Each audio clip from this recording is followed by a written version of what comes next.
Right now, NVIDIA is worth over $4 trillion, making it the most valuable company on Earth. Its technology is the engine powering the entire artificial intelligence revolution, from ChatGPT conversations that feel impossibly human, to self-driving cars, to supercomputers unlocking the secrets of the universe. But this tech empire wasn't a sure thing. It wasn't inevitable. It was built on a single, desperate gamble. One that started in a humble Denny's diner and nearly ended in total bankruptcy. This is the story of three founders, their wild vision, and the incredible company betting risks they took to launch a technology nobody knew they needed. This is how NVIDIA's first bet created the future. The year is 1993. The personal computer is starting its takeover of the modern world, but it's still a clumsy beige box, mostly good for word processing. Inside a Denny's in San Jose, California, three engineers are meeting over endless cups of coffee. Jensen Huang, an ambitious director from LSI Logic, and two brilliant senior engineers from Sun Microsystems, Chris Malachowski and Curtis Preem. At the time, the entire computer industry was obsessed with one thing: the CPU, the central processing unit. The consensus was that making that one chip faster was the answer to everything. But this trio saw something different. They envisioned a future filled with rich, interactive 3D graphics. They believed video games weren't just a niche hobby. They were about to become the biggest entertainment medium on the planet, and they would demand a kind of power that CPUs just weren't built for. Their idea was radical: build a specialized chip, a dedicated piece of hardware whose only job was to accelerate graphics and render complex 3D worlds in real time. It was a bet on a market that barely existed, for an application, hyper-realistic gaming, that was still sci-fi.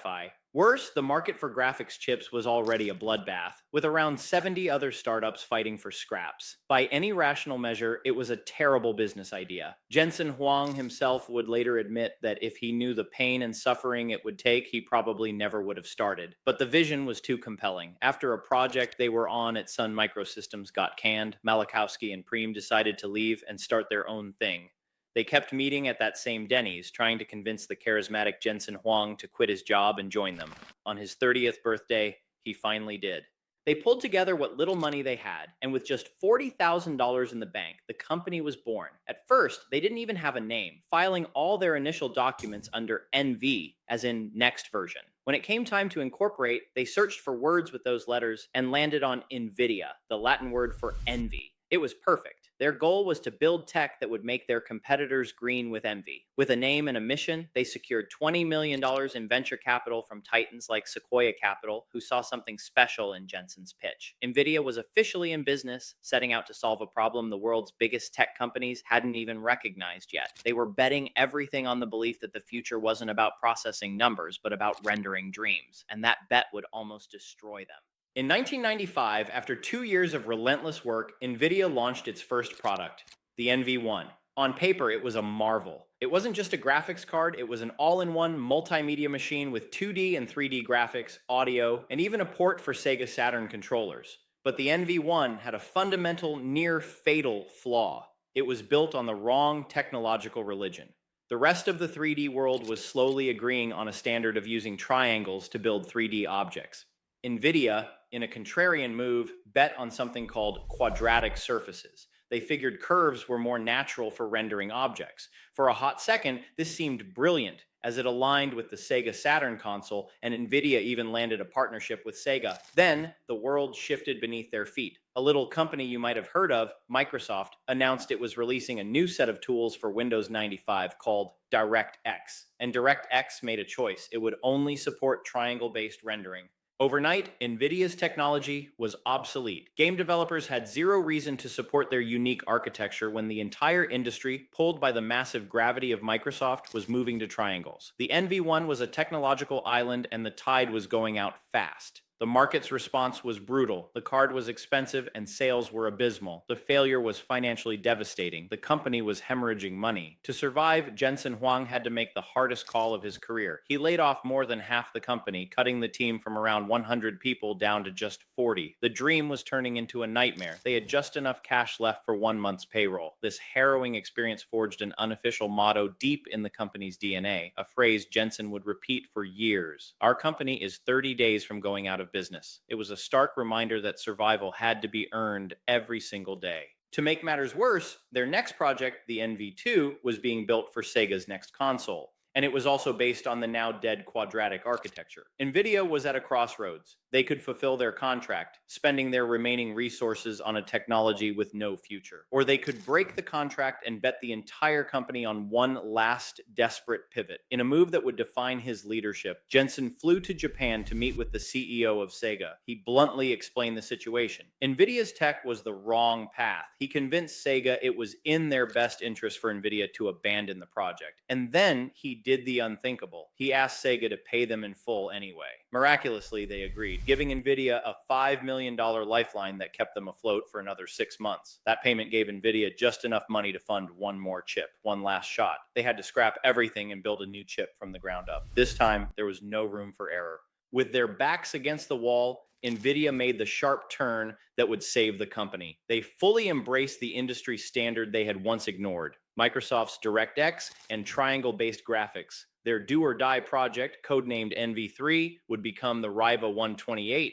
Released in 1997, the RIVA 128, short for Real-Time Interactive Video and Animation Accelerator, was everything the NV1 was not. It was a lean, focused, and powerful card built to do one thing exceptionally well: run games built for DirectX. The development was a frantic sprint. With limited cash, they couldn't afford to manufacture prototypes, test them, and then fix bugs. They had one shot, so they invested in an advanced emulator system that allowed them to simulate and test the chip exhaustively in software before committing to the expensive manufacturing process. When the RIVA 128 launched, it was an immediate, massive success. It was one of the first cards to combine high-quality 2D acceleration with powerful 3D performance on a single chip, challenging the market leader 3DFX and its famous Voodoo cards. The market went wild. NVIDIA sold 1 million units in the first 4 months alone. The revenue didn't just pull the company back from the brink, it gave them the capital and confidence to go on the offensive. NVIDIA was back.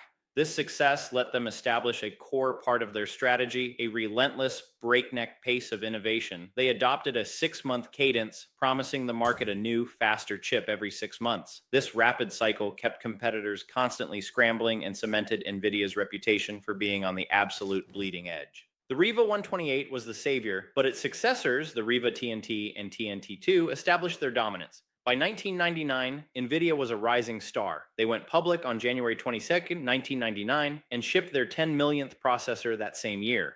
They had survived, but they weren't content just being a successful chip company. They were about to make their second great gamble, a move so audacious it would invent an entirely new category of computing. Stories of innovation are defined by these moments of incredible risk. If you're finding this story of NVIDIA's comeback inspiring, take a moment to subscribe. We explore the tech histories that have shaped our world, and you won't want to miss what's coming next.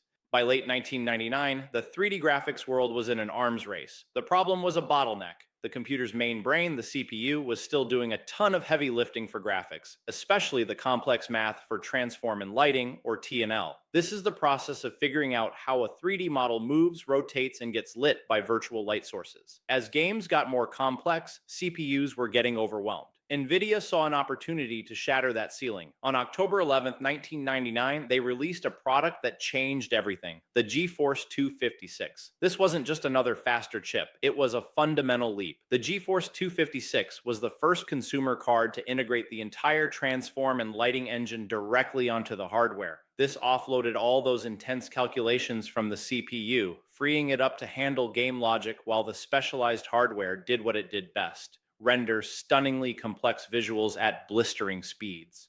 This was so profound that NVIDIA realized they needed a new name for it. In a moment of marketing genius, they coined a new term. They called the GeForce 256 the world's first GPU, the graphics processing unit. They defined a GPU as a single chip processor with integrated transform, lighting, triangle setup, clipping, and rendering engines. It was brilliant. By defining the category, they instantly owned it. The GeForce 256 was a monster. Built with 17 million transistors, it ran at 120 MHz core clock and delivered 480 million pixels per second, blowing past competitors. It was fully compliant with the new DirectX 7, so game developers could immediately take advantage of its power. The difference was night and day. Games could now have vastly more detailed worlds and characters. Polygon counts could explode. Lighting could become dynamic and complex. The GPU didn't just make games faster, it enabled a new class of games to be created. NVIDIA cleverly took that same core chip and created a new product line for a different market, Quadro. With specialized drivers for professional apps like computer-aided design, CAD, Quadro allowed NVIDIA to enter the high-margin workstation market. The ultimate validation came from an old acquaintance, Microsoft. Impressed by the GPU, Microsoft chose NVIDIA to develop the graphics hardware for its ambitious new project, the original Xbox console. It was a massive contract that put NVIDIA's technology at the heart of the living room. The GeForce 256 was the realization of the founder's original vision from that Denny's booth. But for Jensen Huang, this was just the beginning of a much larger gamble. As the 2000s progressed, NVIDIA became the undisputed king of graphics. But inside the company, a radical new idea was forming. Jensen and his top engineers started to see their GPUs not just as graphics engines, but as massively parallel processors. Here's an analogy. A CPU is like one brilliant master chef who can do any complex task, but does them one at a time. A GPU is like a kitchen with thousands of line cooks. Each cook just does a simple task, like chopping a vegetable, but they all do it at the exact same time. If you need to chop 10,000 vegetables, the army of cooks will finish thousands of times faster. This parallel processing is what makes GPUs perfect for graphics. Each cook calculates one pixel, but NVIDIA realized it was also perfect for any problem that could be broken down into thousands of identical math tasks. Problems found in scientific computing and, most importantly, a sleepy academic field known as artificial intelligence. In 2006, NVIDIA made its third great gamble. They launched CUDA, a software platform that for the first time allowed developers to easily access the raw parallel power of a GPU for general purpose computing. Before CUDA, programming a GPU for non-graphics tasks was incredibly difficult. CUDA unlocked it for any programmer using standard languages like C. This was an enormous bet. NVIDIA invested hundreds of millions of dollars into building this software ecosystem for a market that didn't exist yet. For years, the main users were academics in niche fields. They were building a solution, hoping that one day a problem would come along that only their solution could solve. In 2012, the problem arrived. It was the big bang for modern AI.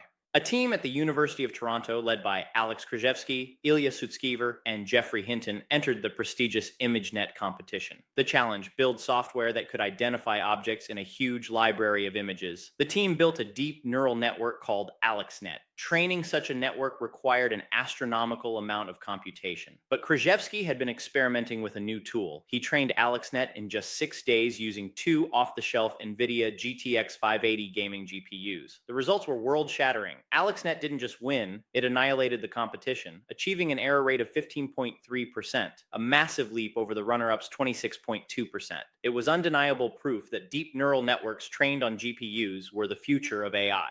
Suddenly, NVIDIA's decade-long bet on CUDA paid off. They weren't just a gaming company anymore. They were the company that had built the essential hardware for the coming AI revolution. Every major tech giant scrambled to buy NVIDIA GPUs. The same architecture designed for video games was now being used to train the models that would become ChatGPT, generate AI art, and power autonomous vehicles. The story of NVIDIA is a story of 3 monumental gambles. The first was a bet that 3D graphics for gaming would be so massive it would require a new kind of processor. That bet nearly bankrupted them, but led to their survival. The second was the invention of the GPU itself with the GeForce 256. By defining a new category, they built a dominant billion-dollar business. And the third, most visionary gamble was CUDA, an investment in a $0 billion market that positioned them as the indispensable engine of the AI revolution. Today, NVIDIA stands as one of the most influential companies on the planet. It's an empire born in a Denny's, forged in near failure, and built on the audacious vision of its founders. They weren't just building chips to make games look better. They were building the tools that would allow computers to see, write, and learn. They didn't just build a successful company. They built the engine for the next industrial revolution. What do you think is the next big gamble in technology? Let us know your thoughts in the comments, and if you enjoyed this story, make sure you like this video and subscribe for more histories of the companies defining our future. Thanks for watching.